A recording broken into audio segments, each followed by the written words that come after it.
Hi guys, this is Adam Newcomb again. And I know I was into the Friday 13th movies, and I'm going to get round to doing them. But I want to review the Royal Rumble because the last couple of pay-per-views have been absolutely garbage. And I'm a big wrestling fan. I'm a wrestling fan since I've been 5 years of age. So I've been through the cartoon era all the way through to the Attitude Era, all the way through. And this Royal Rumble was good. I mean, it was exciting. And I'm going to talk about that. But anyway, we're going to get on to the kickoff match, which was the New Age Outlaws versus Cody and Goldust. And this was an exciting match. It wasn't that bad. But like people saying, oh no, the New Age Outlaws. But you know what? They won the tag team championships. I was down with that. I was fine with that. I really want a Cody. I keep calling him Kofi for some reason. Cody and Goldust match at WrestleMania, and it looks like that's what's going to happen, and that's great. No skin off my bones. I love that. New Age Outlaws, champions. It's good. Get over. It's good.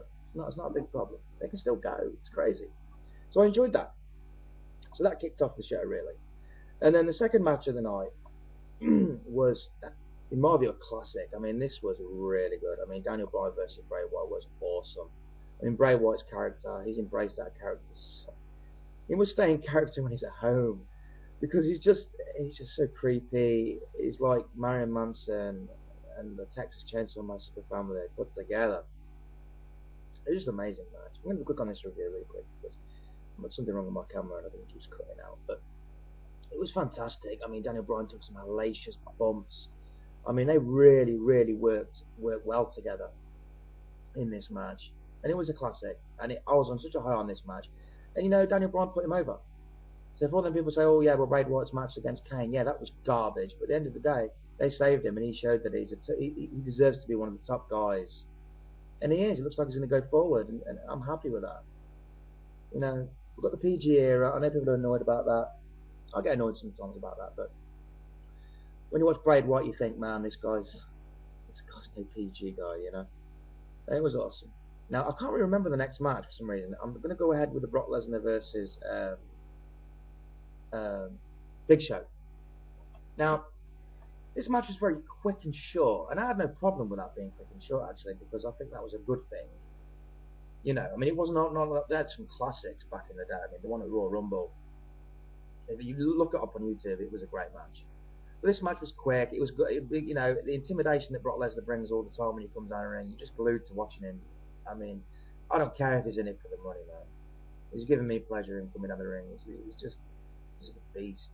And he comes in and he throws I think it was a right hook at the Big Show, sort of connects him, puts him down like a sack of shit, and then gets a steel chair, hits it about 6 or 7 times, and for some reason the referee took the chair off him. I was like, referee, it's nothing. What are you doing that for? Bullshit. So then the fighting and all that, and the referee takes a chair off, and then for some reason, no, Big Show gets up, and then Brock Lesnar runs with him with a chair and hits him with a KO punch. Connects. A good punch, actually. It was quite good. They do a lot of slow mos on that, so you see it really hit his jaw. Well, I say really hit his jaw, but it looked good. And didn't knock Brock Lesnar out. He didn't knock him out. He rolled him out the ring, but he didn't actually knock him out. So to cut it short, I think Brock gets back in the ring again, and I think Big Show goes for another punch, and then he moves, and then which I knew was going to happen, picks him up and F5s the Big Show. At one point I thought Brock Lesnar's going to fall over with this because he sort of tilts it and he's like walking fast. I was like, oh shit, he's going to fall. But he didn't. He hits him with the F5, and basically, you know, wins, and then goes outside and hits him another 6 or 7 or 8 times with the chair, and then walks off. And it was short and sweet. It just shows that Brock Lesnar's not you know, he's the real deal still. They don't mess with him, you know what I mean. So then I think we went on to John Cena then versus Randy. Now I like Randy Orton. His character sucks. I know he's boring, but he's a great worker, and we can't not ever doubt that. They doubt the fact of that. John Cena, yeah, I'm gonna go on the bandwagon. I can't stand him. He can't sell. He can't sell. He doesn't sell for anybody. He's garbage. He can't wrestle. Whatever.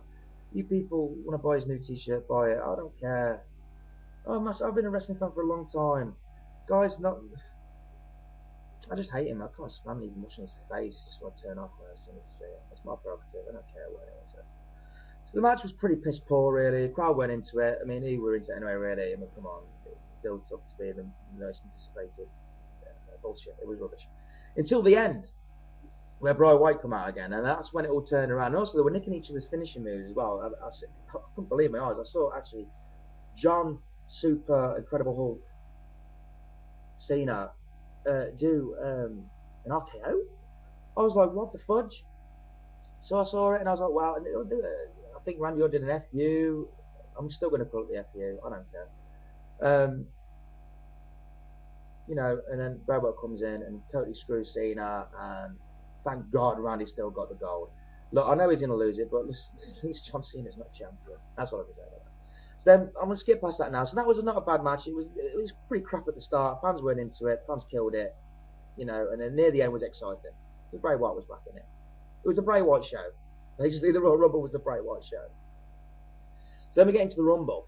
Now I was excited about this, and I'm going to fly through this. I'll show you some good spots that were good. Kofi Kingston did another good thing. He got chucked out the ring. He got threw out the ring, and this new guy from NXT, I can't remember his name, grabs him and puts him on the on the barricade. And Jerry the King's like, how's he going to get back in the ring? And he basically just jumps like a base jumper, jumps and lands back in the ring. The Shield all the way through it. CM Punk, God, CM Punk can't. His cardio is terrible. I love CM Punk, but his cardio is terrible. He's not the same wrestler he was 3 years ago. He just isn't. He's not crisp. He's just lazy. Sorry. So then we're doing this, and I think Roman Reigns chucked out someone, and then Dean Ambrose goes to chuck out Roman Reigns. It was so funny. You thought you could get away with it. I was pissing my pants at that. I thought you could get away with it. Anyway, Roman Reigns, and then Seth Rollins, and they both basically Roman Reigns chucks them both out. Anyway, there was a few other good spots in it. I mean, I'm not going to spoil it for everybody too much, because you should still watch it. You know, it was a good pay-per-view. And then the last two in the Royal Rumble was Batista and Roman Reigns. I was hoping Roman Reigns would win it, but I wasn't disappointed like some people on the internet are. Especially Kid Behind the Camera. He just cries like a little bitch about it. And I like Kid Behind the Camera. I like Angry Grandpa. I love the show. I think it's great. But I wasn't disappointed in it. I was like, peaceful, and the fans just booed him. And I understand that Daniel Bryan should have been Rumble. I get that. I'm a Daniel Bryan fan. I've been a Daniel Bryan fan when he was American Dragon. Before anyone even knew who he was. I was a fan of his work in the ring. You know, he goes up the top. You know, the shades of Chris Benoit in his wrestling. The shades of Dynamite Kid in there. He even does the drop kick, then flips up on his feet and does that. You know, he even does Chris Benoit headbutt now. But don't mention Chris Benoit because that's taboo. But so he should be taboo, because we'll get into that in another conversation. What I think about that. But yeah, so basically Roman Reigns, it was good actually. It was exciting. I didn't know he was going to win. It was very good. And then eventually Batista won, and he stands up and he does his shit. And apparently after the show he gives someone the bird or something, and management weren't happy with that. But so he should. The crowd are not into Batista. It's fine. I am. He's a main eventer. He's main evented a lot of pay-per-views. He's good. And I thought when he came back he'd be rusty, but no, he wasn't. He flew and he dropped a lot of muscle. Same as Lesnar dropped a lot of muscle. You know, steroids finished, not juice enough anymore, which is good. Which you should be doing. They don't need it. So there you go. So that's my review on the Royal Rumble. And actually go and check it out because you can still see it, because it was a really good pay-per-view. And I'm looking forward to Raw tonight. And I'm going to review Raw tonight. So I'm excited about that. And also, we have the Elimination Chamber coming as well. It's going to be cool. So I'm not going to rate. I don't do ratings. I fucking hate ratings. I'm just going to say that the Royal Rumble was a great pay-per-view. It was exciting. It was better than anything that's been before since SummerSlam. So that was a good pay-per-view. So thanks for listening. Check the pay-per-view out. Give me a like, or if you've got any comments, no problem. I'll listen to them and I'll try and get back to you as soon as possible. Alright. Peace out. Catch you later.